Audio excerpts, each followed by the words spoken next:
রাষ্ট্রপতির আমন্ত্রণ প্রত্যাখ্যান করল বৈষম্য বিরোধী ছাত্র আন্দোলন।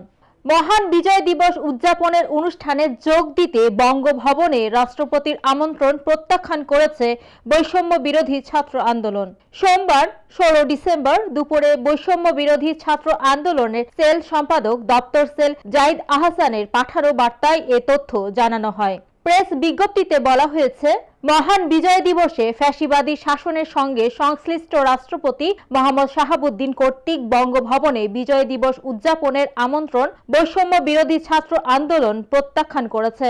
নির্বাহী কমিটির সিদ্ধান্ত অনুযায়ী বৈষম্য বিরোধী ছাত্র আন্দোলনের সঙ্গে সাংগঠনিকভাবে যুক্ত কোনো নেতাকর্মী আজ বঙ্গভবনে বিজয় দিবস উদযাপনের অনুষ্ঠানে যাবে না। মহান বিজয় দিবসের মতো জাতীয় গৌরবের দিন ফ্যাসিবাদের সঙ্গে সংশ্লিষ্ট রাষ্ট্রপতির আমন্ত্রণে পালন করাকে বৈষম্য বিরোধী ছাত্র আন্দোলন গণ অভ্যুত্থানের অভিপ্রায়ের সঙ্গে অসঙ্গতিপূর্ণ মনে করে বলেও বার্তায় উল্লেখ করা হয়।